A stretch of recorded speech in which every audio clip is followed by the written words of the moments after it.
안녕하세요. 예. 자, 한 주 잘 보내셨어요? 예. 자, 오늘은 이제 3일 꽃피는 3월이 됐는데요. 자, 오늘까지 일단 우리 1, 2월 과정 자 마무리 짓고요. 그리고 다음 주부터 이제 3월 달 과정은 개강을 하겠습니다. 그리고 1, 2월 달에 저기 설 명절 연휴 때문에 7주밖에 안 나왔고 오늘까지 1, 2월 과정 마무리 짓고요. 그리고 다음 주부터 이제 다시 국토법 돌아가지고 3월달 과정 시작하고요. 자, 그리고 이번 주에 올해 시험 시행 공고 났는데, 자, 2차 과목은 이제 순서가 좀 바뀌었죠. 중개사법, 공법. 자, 이 두 과목 먼저 시험 보시고 한 10분 정도 쉬었다가 이제 공시세법 이렇게 보게 돼요. 그래서 1과목이 중개사법, 2과목이 공법. 그래서 두 과목 먼저 시험 보고요. 화장실도 갔다 와야 되니까 화장실 갔다 오신 다음에 공시세법 이렇게 볼 수 있게끔 이렇게 이제 좀 시험 순서가 조금 바뀌었고요. 자, 그리고 또 우리 기본서 나온 다음에 이 법들이 개정된 사항들이 꽤 좀 있어요. 그래서 다음 주 되면은 또 수정표 나옵니다. 우리 공법은 매년 한 10템포씩 바뀌어요. 개정돼가지고 수정표 한 6페이지 정도 됩니다. 그 수정표 나눠드릴 테니까 다음 주에 또 수정하셔가지고 3월달부터 새로 또 하고요. 자, 오늘까지는 1, 2월 과정 마무리 짓고요. 자, 오늘 좀 할 거 많으니까 부지런히 좀 나가겠습니다. 자, 확인학습 문제부터 하나씩 맞춰보죠. 자, 1번 건축법은 문화재보호법에 의한 지정문화재에는 적용되지 않으나 가지정 문화재에는 적용된다. 틀렸죠? 자, 지정이든 가지정이든 문화재는 건축법 적용하지 않습니다. 그래서 이 건축법 적용 안 하는 건물 5개, 문화철도, 곡건수 이렇게 외우라고 그랬죠. 그 다음에 2번에 개축이란 건물이 천재지변 그 밖에 재해로 멸실돼서 그 대재 종전 규모로 다시 축조하는 것이다. 그럼 재해로 멸실돼서 다시 지으니까 재축이고요. 그럼 개축은 철거죠. 개철이. 개축은 철거해서 종전 규모로 다시 축조하고요. 그다음 3번에 주계단을 증설 해체하거나 수선 변경하는 것은 대선이다. 맞습니다. 주계단, 피난계단, 특별 피난계단. 이 계단을 증설 해체, 수선 변경, 대선. 그 다음에 4번에 건물의 용도 변경할 때 시설군과 건물의 용도 간 연결이 틀린 것은 그럼 용도 29개가 있어요. 이 29개 용도를 용도 변경을 위해서 다시 9개 시설군으로 재편성하고요. 일단 시설군의 순서 글 쪘다 없고 반드시 외우셔야 돼요. 자산 전문 영교 군주기. 자, 중에서 5번이 정답이죠. 그 밖의 시설군, 기타 시설군에는 동식물 관련 시설 하나가 있고요. 5번이 정답. 그런 거 시설군 중에서 2번, 3번, 4번 3개가 핵심이에요. 2번 문화집회시설군에는 4가지 있죠. 문, 종, 위, 관. 또 3번에 영업시설군에도 4개. 판, 운, 숙, 다. 그 다음에 4번에 교육복지시설군 여기에 5개. 의교, 노수, 야. 그래서 야영장 시설은 교육복지시설군에 포함하고요. 그 다음 5번 21층 이상이거나 연면적 합계 10만 제곱미터 이상인 건물. 자, 이런 건물을 대형 건물이라고 그래요. 근데 대형 건물이라도 항상 공장과 창고 2개는 제입니다. 그러면 대형 건물을 건축할 때는 특별시장, 광역시장, 도지사한테 허가 받아야 된다. 도지사가 틀렸죠. 자, 도지사는 절대 허가권자 안 돼요. 그러면 특별시, 광역시에서 대형 건물은 특별시장, 광역시장한테 허가 받는데 도에서는 대형 건물을 도지사의 승인을 받아갖고 시장 군수가 허가합니다. 그래서 도지사는 승인권자가 되는 거지 허가권자는 절대 안 되고요. 그 다음에 6번 건축허가나 착공 제한할 때 제한기간은 3년 이내가 아니고 2년 이내가 원칙. 근데 1회 1년 연장하니까 최장 3년까지 건축허가 제한할 수 있고요. 그 다음에 7번에 허가 대상이라 하더라도 바닥면적 합계 85제곱미터 이내에 신축이 틀렸어요. 중축, 개축, 재축은 건축 신고하면 허가받은 걸로 본다. 그래서 신고 대상 1번 제일 중요한 거죠. 중축, 개축, 재축하는데 그 면적이 85제곱미터 이하면 신고하고요. 그다음 8번에 상업지역의 바닥면적 합계 5,000제곱미터 이상 종교시설인 건물의 대재는 공개공지 설치해야 된다. 자, 공개공지 설치 대상 지역 1준위, 상준위, 일반주거, 준주거, 상업지역과 준공업지역. 그럼 일단 상업지역은 대상지역 맞고요. 자, 여기서 어떤 건물이요? 다중이용 건물, 문종, 반운, 업숙 6가지 정도로 쓰는 바닥면적 합계 5천 이상. 그럼 문종할 때 종자가 종교시설. 종교시설 5천 이상일 때는 대선 건물 맞으니까 저희 때는 공개용지 설치해줘야 되고요. 그 다음 9번에 건물의 대지는 4m 이상 보행과 자동차 통행이 가능한 도로에 접해야 된다. 저걸 접도의무라고 그러죠. 접도의무는 4m가 아니고 2m 이상 도로에 접해야 되고요. 그럼 10번에 건물은 지표 위아래 부분에서 건축선의 수직면을 넘어가서는 안 된다. 그럼 일단 이 건축선이라는 건 어디 있어요? 건축선. 대지와 도로의 경계선.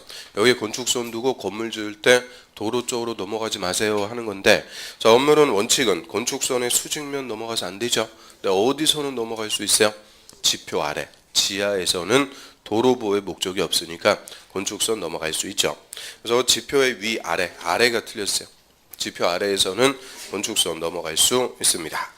그럼 11번 지하층은 건물의 바닥이 지표면 아래에 있는데 그 바닥에서 지표면까지의 평균 높이가 해당 층 높이 3분의 1이 아니고 2분의 1 이상인 것이다. 그래서 지표면 위아래 걸쳐있는 층이 있다. 그 층 높이의 반 이상만 지표 아래에 있으면 지하층이 되죠. 그래서 반지하 구조 그거 딱 떠올리면 돼요. 반 2분의 1 이상이고요. 그 다음 12번의 바닥 면적은 건물 외벽 중심선의 수평 투영 면적을 한다. 자, 외벽, 제 바깥벽의 중심선의 수평 면적, 요거는 건축 면적이라고 하고요. 바닥 면적이라는 것은 각 층 또는 일부의 면적을 구체적으로 지칭할 때 바닥 면적이죠. 각 층이나 일부의 면적. 그 다음에 13번 지하층은 건물 충수에 산입하지 않고, 자, 여기까지는 맞아요. 근데 건물이 부분에 따라 충수가 다르면 가중평균 충수가 아니죠. 가장 많은 충수를 건물의 충수로 하고요. 자, 건물의 층의 구분이 없어요. 층의 구분이 불명확할 때 높이 얼마마다 4m마다 한 층으로 산정합니다. 자, 여기까지 저번 주 내용들 봤고요. 자, 오늘은 우리 저번 주에 548페이지에 대지 분할 제한 면적 그거까지 봤죠. 자, 오늘은 이제 넘기셔갖고 자, 551페이지 먼저 551페이지 자, 7절에 건물의 높이 제한 자, 그거부터 봅니다. 그럼 건축법에서 개별적으로 건물의 높이를 규제한다 하는데요. 자, 건물의 높이 제한이 이제 크게 두 가지 있어요. 첫 번째, 그 밑에 보면은 가로구역별 높이 제한이다라고 해서, 자, 우리 가로구역이라는 것은 몇 번 봤죠? 사면이 도로로 둘러싸인 일단의 대지. 자, 이거를 우리가 가로구역, 블럭이라고 하고요. 자, 이런 가로구역별로 뭐 도로의 너비 또는 뭐 용도지역 이런 것도 우려해서 뭐 A블럭에서는 건물 40m까지만 건축하세요. 자, 허가권자가 가로구역별 높이를 딱 지정해서 이 건물의 높이를 제한할 수가 있죠. 그래서 맨 밑에 1번 건물의 높이 지정. 자, 허가권자는 가로구역을 단위로 건물의 높이를 지정 공고할 수 있다. 그럼 가로구역에서 건물의 높이 정해줄 수가 있는데 누가 지정한다? 허가권자 지정하면 그게 그대로 높이 제한이 돼요. 네, 한 페이지 넘겨보세요. 박스 밑에 2번 지정 기준. 자, 허가권자는 같은 가로구역이라도 건물의 용도 동그라미, 형태 동그라미 따라서 건물의 높이를 다르게 정할 수 있다. 자, 여기 근래 몇 번 물어본 기출지문이죠. 같은 가로구역에서는 건물의 높이를 다르게 정할 수 없다. 틀려요. 같은 가로구역이라도 두 가지, 용도별로, 형태별로 다 높이를 다르게 정해서 높이 제한할 수가 있고요. 자, 그럼 가로구역에서 높이 제한은 그 정도 하고, 그 밑으로 합니다. 8절. 자, 1조 등의 확보를 위한 높이 제한. 자, 여기다가는 별표. 자, 높이 제한에서는 얘가 핵심이 돼요. 1조권 확보를 위한 높이 제한. 우리 1조권이다. 1조권이라는 게 한마디로 뭐예요?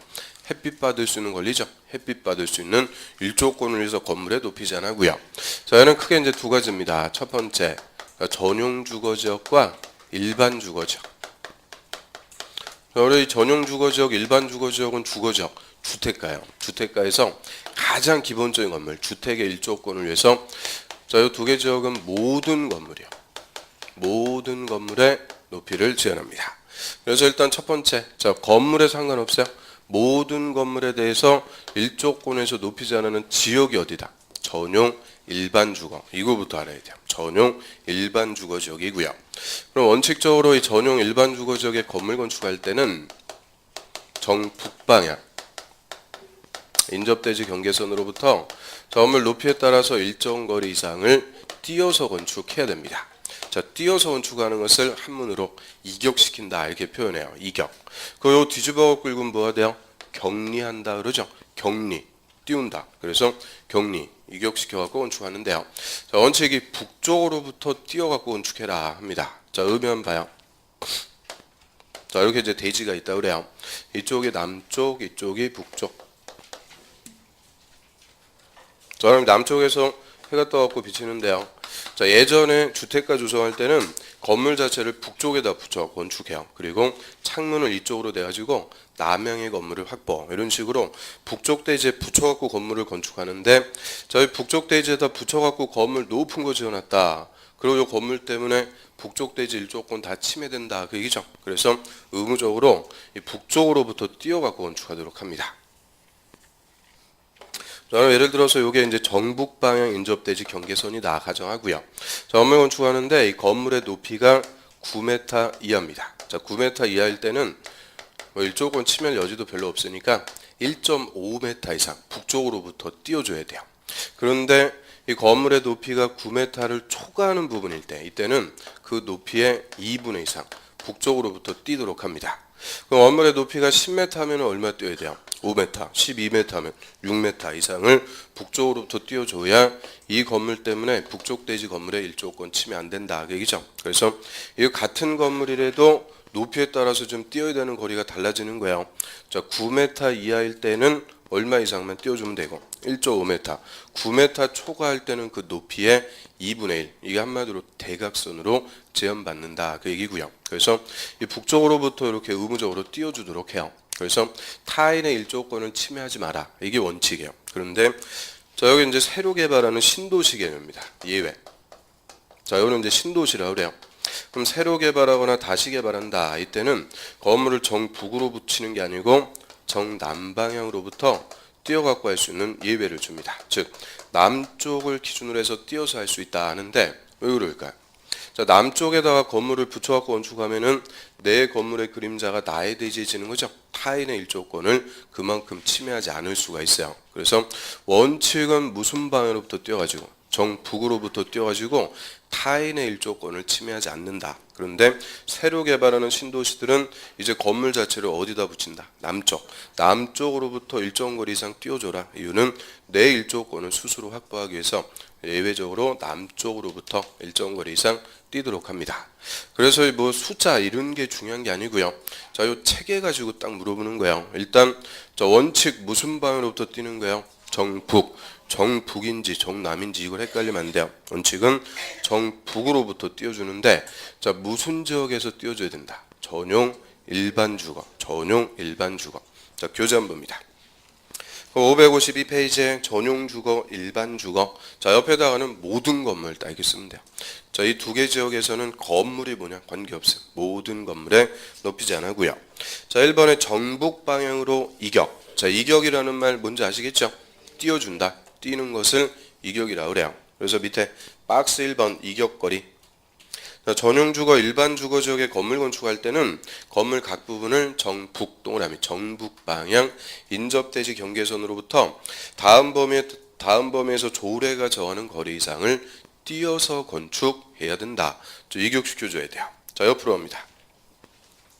바로 1번에 높이가 9m 이하일 때는 1.5m 이상, 높이 9m 초과할 때는 그 높이의 2분의 이상 북쪽으로부터 띄어갖고 짓는 것을 원칙으로 하고요. 그 2번에 적용 배제는 필요 없어요. 쭉 내려와 보세요. 2번 정남 방향으로 이격. 자, 그게 예외라고 그래요. 자, 다음에다 하면은 건물의 높이를 정남, 동그라미 정남 방향 인접대지 경계선으로부터 거리에 따라서 자, 일정한 높이 이하로 할 수가 있다. 그러면 정남 방향 인접대지 경계선으로부터 거리에 따라서 일정한 높이 이하로 할 수 있다. 자, 거리에 따라 높이 이하로 할 수 있다. 이거 반대 속한 뭐야? 높이에 따라서 일정 거리 이상 띄어서 할 수 있다. 자, 똑같은 의미인데 표현만 좀 다르게 써져요. 그러면 한마디로 다음에 해당할 때는 정북이 기준이 아니고 어디? 정남. 남쪽으로부터 일정 거리 이상 띄어서 할 수 있다. 그 얘기고요. 그럼 박스에 보면은 1번 끝에 택지개발지구. 자, 택지개발지구도 몇 번 우리가 봤네요. 이게 뭐예요? 신도시. 신도시고요. 또 5번에 도시개발구역도 신도시, 6번에 정비구역은 구도시 재개발. 대표적으로 신도시나 구도시 재개발할 때 이때는 정북이 아니고 합리적인 무슨 방향? 정남으로부터 일정 거리 이상 뛰어서 건축할 수가 있죠. 그 다음 한 페이지 넘겨보세요. 두 번째. 두 번째는 이제 공동주택이요. 공동주택도 일조권에서 높이지 않았는데, 얘는 지역에 상관없어요. 모든 지역. 그래서 지역에 관계없이 일조권을 위해서 높이지 않는 건물은 또 보다 공동주택, 아파트 같은 거. 자, 아파트 앞동하고 뒷동 딱 붙여갖고 짓게 되면 뒷동의 일조권 다 침해되죠. 그래서 아파트 같은 공동주택은 지역에 상관없이 일조권에서 높이지 않았는데, 자, 이 모든 지역에 다 그랬는데 딱 여기서 논점이야. 두 개만 빠져. 중심상업지역과 일반상업지역. 자, 이 두 개 지역은 잽니다. 그러면 중심상업, 일반상업, 도심이나 부도심. 자, 이 지역들은 땅값 싸요, 비싸요?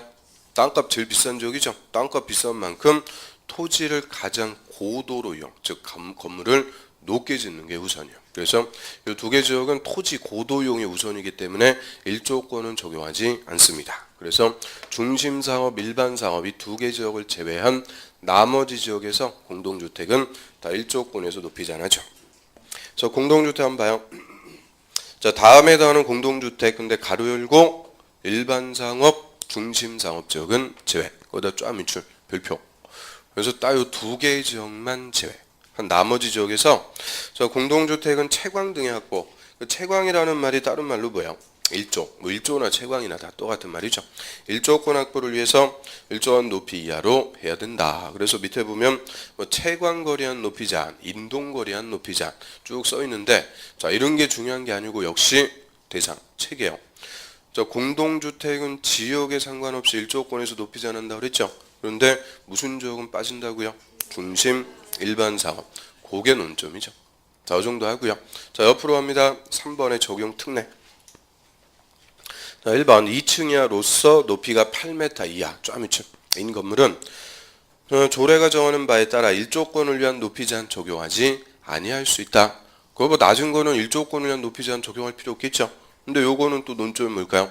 2층 이하 또는, 그럼 틀리는 거예요. 또는이 아니고 로서 엔드입니다. 2층 이하고 높이도 얼마 이하? 8m 이하인 건물일 때는 일조권을 위한 높이 제한 적용 안 할 수 있다.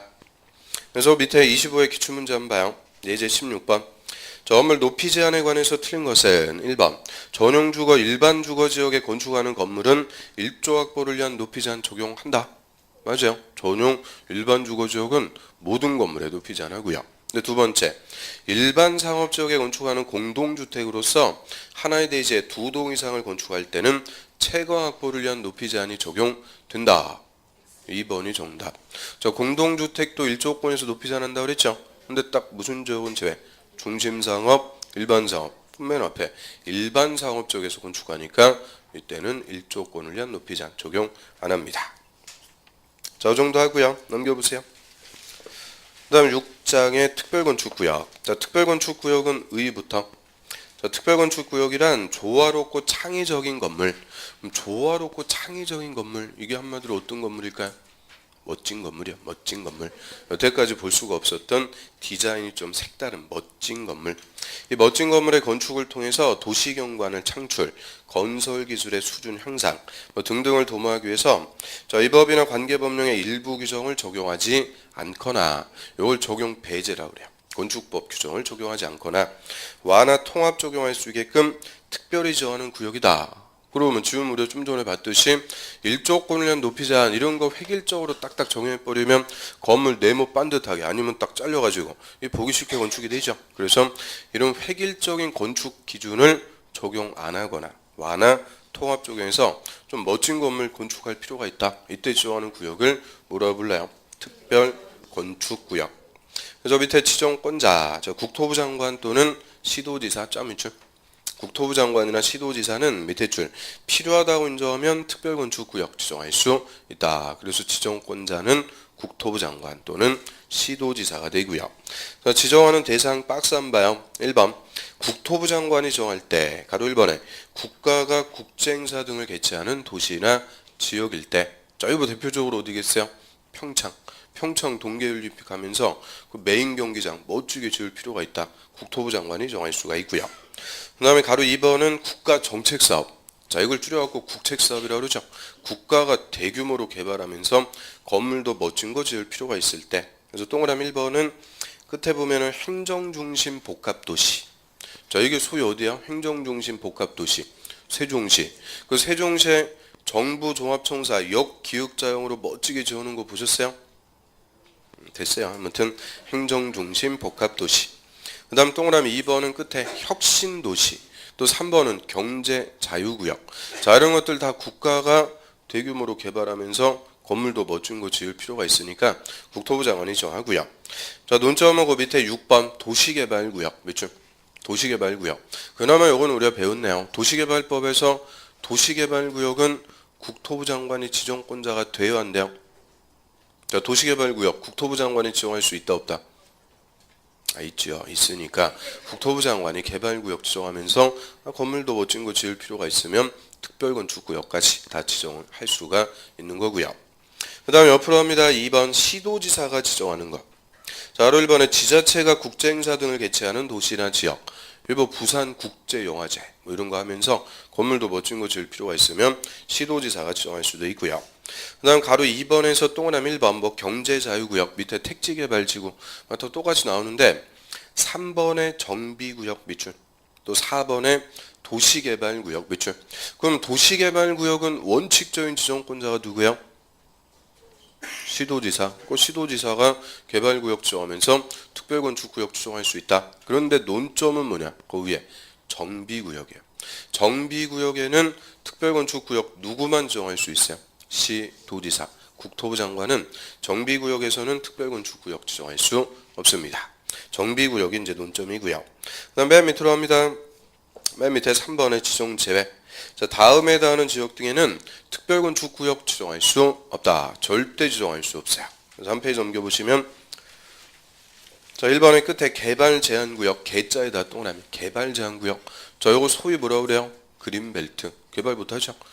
그 다음에 두 번째 자연공원의 자자에 동그라미. 자연공원은 국립공원이요. 설악산, 지리산, 국립공원 이런 데는 뭐 특별건축구역 지정 못하고요. 3번에 접도구역 할 때 접자 동그라미. 접도구역은 도로에 접해서 지정하는 구역입니다. 뭐 하려고 지정할까요? 나중에 도로를 확장하기 위해서 도로 부지를 미리 지정하는 것을 접도구역. 그리고 접도구역은 도로가 될 곳인데 건물 짓고 당연히 개발 못하는 곳이에요. 또 4번 보전산지 할 때 보자의 동그라미. 이거는 백두대간의 산줄기. 그래서 그 네 가지고 앞글자 그대로 읽으면 뭐예요? 계자, 접보. 이게 작년까지는 군사기지가 하나 더 있었는데 군사기지는 또 빠졌어요. 딱 4개. 계자, 접보. 자, 이 4개는 개발할 수 있다 없다? 없다. 건물도 못 짓는 거예요. 그러니까 특별건축구역도 지정할 수 없고요. 자, 한 페이지 넘어갑니다. 자, 560페이지로 와보세요. 자, 5번의 지정 해제. 자, 국토부 장관이나 시도지사가 이 특별건축구역 지정 해제해버릴 수 있는 사유. 그 해제 사유가 박스에 4가지가 있는데 그 중에 1번하고 2번은 뭐 읽어보시면 되고요. 3번, 그게 논점이. 특별건축구역 지정한 날부터 5년 동그라미. 5년 내 그 지정 목적에 부합하는 멋진 건물 착공이 이루어지지 않았을 때 그럼 특별건축구역 뭐 하려고 지정했어요? 멋진 건물 건축하려고 지정했는데 몇 년이 지날 때까지 착수도 안 한다? 5년. 또 안 짓는 거니까 해제해버릴 수 있다. 그러면 저번 주에 우리 건축법에서 건축허가 받거나 신고했어요? 몇 년 내 착수해야 돼요? 허가받았다. 몇 년 내 착수? 1년 내 착수. 안 하면 허가를 반드시 취소. 건축 신고했어요? 몇 년 내 착수? 1년 똑같죠. 건축 허가 받든 신고했든 다 1년 내 착수. 안 하면 신고가 실효. 그래서 이 건축법은 착수기간 딱 1년 주는 건데 좀 특별건축구역 얘는 착수기간은 몇 년 준다는 거예요? 5년 준다. 그 얘기죠. 5년. 그래서 5년 내 착수 안 하면 해제해버릴 수 있다. 그 왜 5년 주겠어요? 특별하니까 5년이죠. 특별하니까. 특별하니까. 그래서 5년. 자, 그래서 일반적으로 건축법은 착수기간 몇 년 줘요? 1년. 특별건축구역은 몇 년? 5년. 왜 5년이라고요? 잘하셨어요. 예. 자, 이 정도 합니다. 그 다음에 쭉 넘기세요. 자, 567페이지로 합니다. 567페이지 7장 건축협정. 저희가 3년 전쯤에 우리 건축법에 신설이 돼가지고 조문도 엄청 많습니다. 그리고 작년에 또 한 문제 딱 물어봤는데 건축협정 뭐 어려운 거 같고 지엽적인 거 물어보는 거 아니고요. 가장 기본적인 거, 핵심적인 것을 물어보죠. 그럼 일단 건축협정을 체결한다. 협정을 왜 맺겠어요? 건물 많이 지으면서 건물 건축과 관련해 분쟁 등이 발생하죠. 그래서 미리 소유자 등이 협정을 맺어갖고 협정 맺은 대로 원만하게 건물을 건축할 수 있도록 하는 것을 건축협정을 체결한다라고 하고요. 일단 협정 체결 그 1번에 토지 또는 건물 소유자, 지상권자 등 대통령령이 정하는 자. 자, 여자들을 소유자 등 이렇게 써놨는데 그 대통령령이 정하는 거 보니까 뭐 똑같아요. 그래서 토지 소유자, 건물 소유자, 지상권자 얘들 묶어갖고 소유자 등은 전원의 합의 그다음에 쭉. 자, 여기에 논점. 자, 전원의 합의요. 만장일치. 합의로 다음에 해당하는 지역이나 구역에서 건물의 건축, 대수원, 리모델링에 관한 협정, 즉 건축 협정을 체결할 수 있다. 그러면 일단 소유자 등의 얼마의 합의요? 전원의 합의로 협정을 체결할 수 있는데요. 자, 어디서 박스 1번 끝에 지구 단위계 구역 밑줄. 그 다음에 2번. 자, 정비법에 따른 주거환경 개선 사업 또는 주거환경 관리 사업 두 개 비추. 주거환경 개선, 주거환경 관리 사업을 시행하기 위한 정비구역. 자, 1번하고 2번 두 개만 봐요. 그럼 지구 단위 계획구역이나 그 두 개 정비구역. 건물 많이 지어요, 조금 지어요? 건물 많이 짓는 곳이죠. 건물 많이 지으니까 분쟁 등이 발생할 소지가 커요. 그래서 소유자가 전원의 합의로 건축 협정을 체결할 수가 있도록 하는데요. 자, 협정 자기들끼리 체결했다고 효과 발생하는 거 아니죠. 저 인가받아야 돼요. 행정청의 확인 감독 인가. 그래서 4번 그 박스에 4번 봅니다. 자, 그 밖에 시도지사 및 시군구청장 거다 위치. 시도지사 시군구청장 가로 열고 뭐라고 써 있어요. 건축협정 인가권자 동그라미. 그래서 소유자 전원의 합의로 건축협정 체결해서 누구한테 가서 인가받는다. 시도지사, 시군, 구청장한테 인가. 그럼 건축협정 인가받으면 효과는 뭐겠어요? 이제 인가받은 대로 건물 건축한다. 그게 효과죠. 그래서 한 페이지 넘겨보세요. 569페이지. 건축협정의 인가 1번. 자, 협정 체결자 또는 건축협정 운영의 대표자는 협정서 작성해서 밑에 줄 협정 인가권자에게 인가받아야 된다. 그래서 인가권자가 누구냐?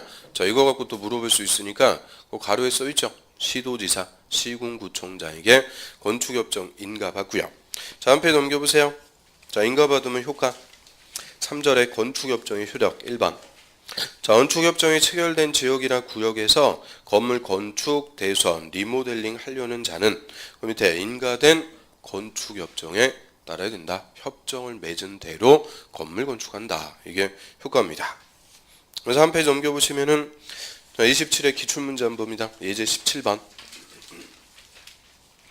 자, 건축협정에 관해서 틀린 것은 1번. 건물 소유자 등은 과반수의 동의로 건물 리모델링에 관한 건축협정을 체결할 수 있다. 1번 정답. 자, 과반수의 동의가 아니고 전원의 합의. 그러니까 가장 기본적인 거, 핵심적인 거 갖고 물어보죠. 그 다음 이제 또 물어본다면 그 인가 받아야 되는데 동그라미 2번 보세요. 지문. 자, 협정 체결자는 협정 인가권자한테 인가 받는다. 작년에는 그냥 물어봤죠. 그런데 이거 물어볼 수도 있는 거예요. 누구한테 와서 인가 받아요? 시도지사, 시군, 구청장한테 인가받습니다. 그래서 뭐 그런 이제 핵심적인 것들 보면 되고요. 자, 넘어갑니다. 576페이지. 자, 8장 보칙과 벌칙. 자, 보칙은 이제 보충 규정, 뭐 건축법 다 왔고요. 자, 옆 페이지에 2번 위반 건물에 대한 조치. 자, 그거 봅니다. 그럼 건축법령에 위반한 건물에 대해서 허가권자가 취하는 조치라고 그래요. 자, 1번에 가로 1번. 자, 허가권자는 대지나 건물이 이 법이나 이 법에 따른 명령 처분에 위반되면 이 법에 따른 허가나 승인을 취소. 그 허가나 승인을 취소 밑줄. 여기서 허가는 당연히 보겠어요. 건축허가. 승인은 사용 승인. 허가 내준 거, 승인 내준 거 취소할 수가 있고요.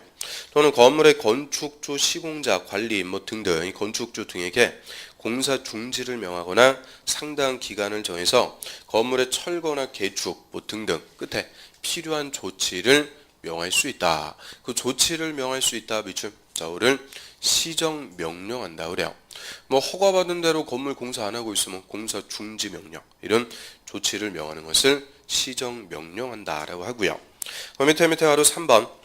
허가권자는 허가나 승인이 취소된 건물 또는 시정 명령 받고 이행하지 아니한 건물은 다른 법령에 따른 영업이나 그 밖의 행위를 허가, 면허, 인가 등을 하지 않도록 요청할 수 있다.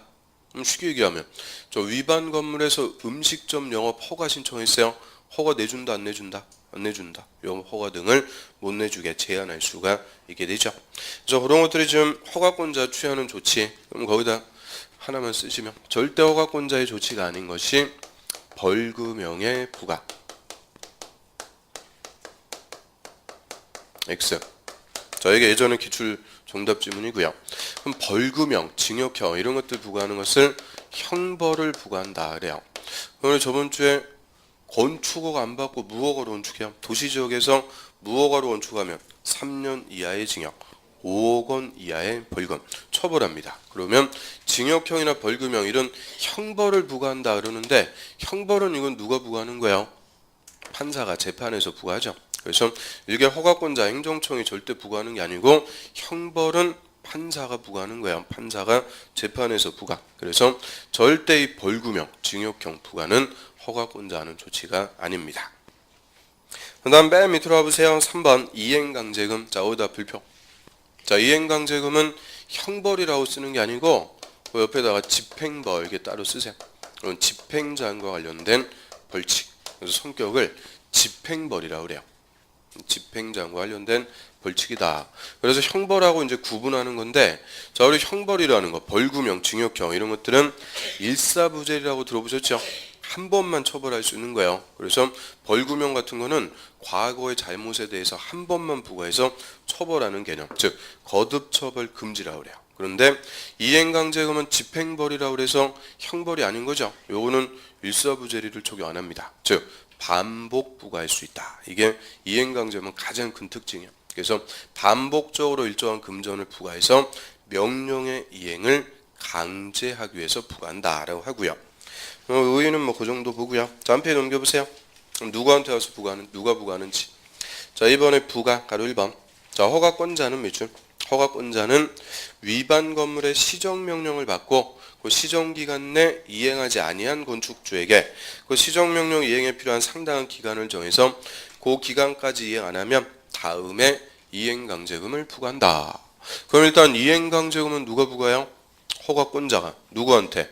시정명령을 받고 이행하지 아니하는 건축주, 즉 시정명령에 불응하는 건축주한테 이행강제금 부과한다 그 얘기고요. 그럼 부과하는데요. 금액 박스에 1번, 그 1번 옆에다가 중대한 위반이라고 씁니다. 이 건축법령의 중대한 위반이라고 그래요. 이제 건축법의 중대한 위반 4개 있어요. 자, 건폐율 초과 건자에다 동그라미, 용적률을 초과 용자에다 동그라미, 그 다음에 허가를 받지 않고 허가에 동그라미, 신고하지 않고 신고 동그라미, 건축한 경우. 자, 이 4가지의 위반을 중대한 위반이다 라고 하고요. 그래서 앞글자에 동그라미 친 거 그대로 읽으니까 뭐가 돼요? 건용이 허가 신고 위반. 근데 건용이보다는 요 순서를 좀 바꿔갖고 용건이 허가 신고 위반. 자, 용건이가 조금 더 부드러우니까 자, 용건이 허가 신고 위반 요 4개를 중대한 위반이다 라고 하고요. 자, 요게 핵심이에요. 이 중대한 위반에 대해서는 시정명령에 불응할 때는 건물의 시가표준액. 자, 시가표준액은 저 세법 시간에 들어보셨죠? 지방세, 이 재산세 같은 거 부과하기 위해서 건물에 매기는 가격을 시가표준액이다 라고 하고요. 시가표준액의 100분의 50이니까 50%의 위반 면적을 곱한 금액. 일단 자, 시가표준액 50%의 위반 면적을 곱한 금액. 자, 요거를 기준 금액이라고 그래요. 이행강제금 부과하는데 기준 금액. 요 기준 금액에 다시 위반 내용에 따라서 대통령령이 정하는 비율에 이행강제금을 부과합니다. 그래서 자, 요 대통령령이 정하는 비율. 자, 요게 작년에 또 대폭 개정돼 가지고 이거 작년에 무조건 시험에 물어봅니다. 강조를 또 엄청 했어요. 근데 작년에 안 물어봤어요. 그 말은 올해 무조건 나옵니다. 올해 무조건 출제할 거고요. 저는 교재 한번 봐요. 자, 박스 1번에 자, 업무의 건폐율 건자, 용적률 용자, 초과해서 원축, 허가를 받지 않고 허가, 신고하지 않고 신고, 무허가 무신고. 그래서 이 네 가지를 용건이 허가 신고 위반, 중대한 위반이라고 그래요. 자, 이때는 지방세법에 따라 건물에 적용되는 1제곱미터 시가 표준액의 100분의 50. 예, 옆에 보면 위반 면적을 곱한 금액. 그래서 시가 표준액 50%의 위반 면적을 곱한 금액. 짬이죠. 자, 여기다가 뭐라고 쓰면 돼요? 기준 금액. 요게 이행강제금 부과할 때 기준 금액이에요. 기준 금액에서 다시 위반 내용에 따라서 대통령령이 정하는 다음 구분에 따른 비율을 곱한 금액 딱 끊습니다. 다시 대통령령이 정하는 비율을 곱한 금액에 이행강제금 부과해라. 그럼 그 비율이 밑에 쭉 나오죠. 가로 1번 건폐율 초과해서 원축했다 몇 프로? 80. 용적률을 초과했을 때는 90 동그라미. 밑에 허가를 받지 않고 원축했다 무허가. 이게 제일 센 거예요. 100이죠 그냥 100% 다. 그 다음에 신고하지 않고 했을 때는 70. 그래서 그 네 가지 위반 내용별로 몇 프로냐 이게 다 나오는데 일단은 제일 센 거 두 개만 확실하게 봐요. 제일 센 게 뭐야? 무허가. 요거는 100%다. 그 다음이 용적률 초과예요. 용적률 초과는 90. 일단 제일 센 거 두 개부터 확실하게 정리하고요. 그럼 의미를 한번 봐요. 자, 예를 들어 가지고 적법하게 허가받아 건축한 3층짜리 건물이 있습니다. 각 층의 바닥 면적 1000제곱미터. 그리고 건물의 시가 표준액. 시가 표준액이 우리 계산하기 좋게 제곱미터당 100만 원 이렇게 잡혀 있다고 그래요. 시가 표준액 100만 원.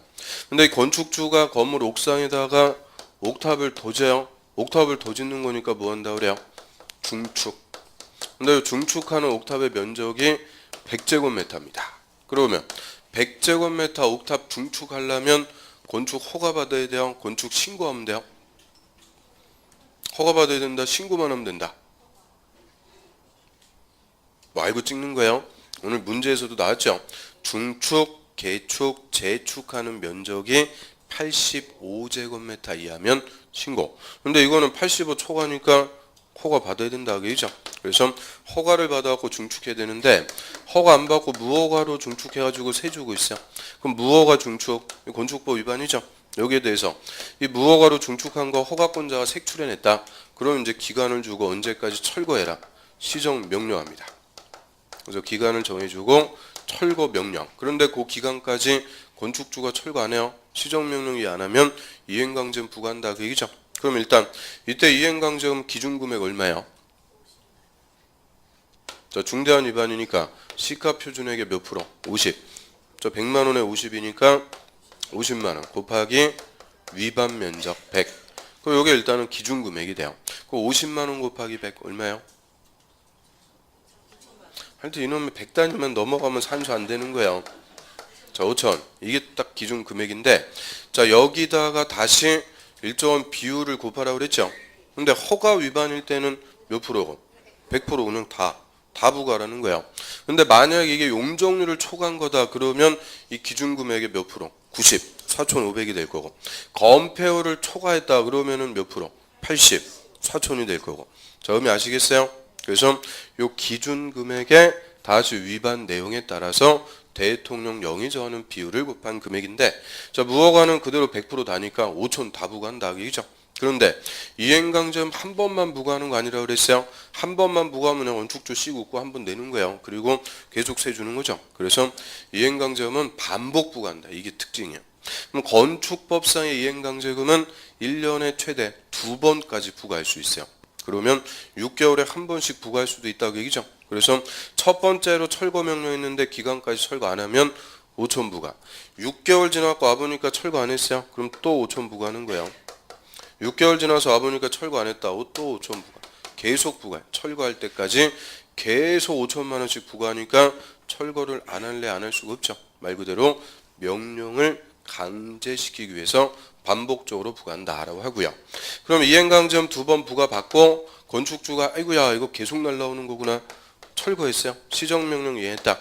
그럼 이제 이행했으니까 새로 이행강제금 부과하면 된다 안 된다?